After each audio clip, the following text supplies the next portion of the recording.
ngayon, Mars. O, diba? Pero, kung sa kidlat ito sasabay, aba agad-agad darating at mas marami pang chikang mahahalukay. Dito tayo sa mabilisan at maramihan, Mars. Kaya naman, humanda ng mga Mars at chikahang di pwedeng pigilan. Let's do the Lightning Laglagan! Okay, let's go. Simulan natin kay Mars Andrea. Ay, Mars, ano to? Masaya lang to, Mars. Eto na, Mars Andrea, magpakatotoo ka dahil laglagan na. Okay, Mars. Last time na nagpanting ang tenga mo sa galit. Kailan ba? Oh my gosh, wala akong maalala. Tagal ko na bang hindi nagagalit? Wow, grabe Uy, at naman least, to. Mars, that's good for you. Ay, oo, wala akong maisip. So, matagal na.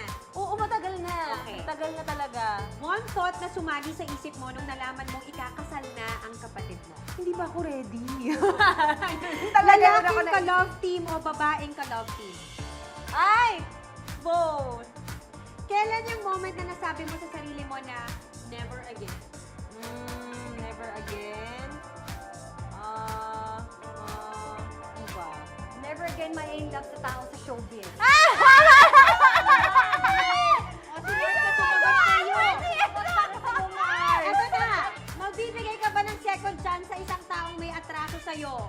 Depende ko ano atras. Handa ka na bang magmahal? Yes, ready na. Ready na po. Ready, open for application. Please Pwede na, submit your pwede na. application, mga pars. Okay, nice one, Okay, Mars. nice one, Mars. Okay. Mars ba? Ano naman yan? Bakit sunod-sunod yung pagka-pressure ko? Talaga, Mars. Parang kidlat na tinamaan ka. Val, magpakatotoo ka na dahil lightning laglaga na! Woo! Let's go! Okay. Ano ang pinakagusto mong ma-achieve this year as a wife? Magluto ng maayos. First thing na pumapasok sa isip mo kapag nakarinig ka ng chismis na may maghihiwalay na namang celebrity couple. Hala, bakit? Ano nangyari? One lesson in love na natutunan mo na gusto mong isa puso ni Heather. Ay, katulad ng sinagot ni Adia kanina, love yourself first. Oo. Isang lugar na ayaw mo nang balikan. Kusina. Traumatized na ako sa kusina. Hala, wala naman. Wala. Wala. Forgive or forget? Forgive.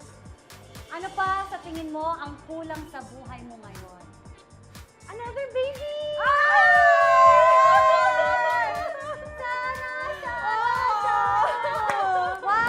Yan! Tapos na si Val!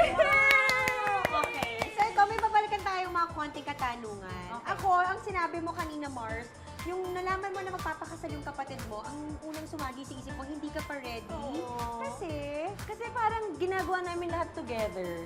So, hindi ko lang ma-imagine na yung bahay wala ng ate na laging nandun.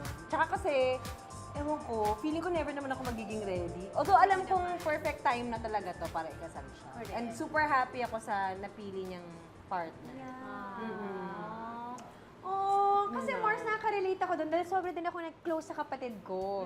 Tapos syempre, nung nalaman din niya na mag-move out na ako, syempre super cry. Kasi the things that you always do together, yes. hindi niyo na palaging magagawa. Nga naman. Oh. Ikaw, Mars, may tanong ka ba kay Mars ba? Ako, Mars, ano kaya? Gusto mo magka-baby? Yes, actually, we've been trying. This year, nag-start kami this year, nag-stop na akong mag-contraceptive. Tapos, kasi nga sabi ng asawa ko, gusto na rin niya, gusto namin ng one more baby, kahit isa lang. Oo, sana healthy baby boy, or kung ano man, kung anong ibibigay ni Lord. Oo, gusto na namin. Actually, naisip ko para kay Ada, di ba ikakasal na ngayon kapatid mo? At least that's one thing you can look forward to kapag kinasal. Then they'll have a family, tapos syempre ang susunod na doon. Magkakaroon kayo ng Actually, pamangkin. kinakausap ko na siya. Sabi ko, kung kailangan niyo mag-work, dito na lang muna yung baby. Baby kayo kaagad, tapos ako na bahala. Kinontrata agad. Mag-aalaga. Yes,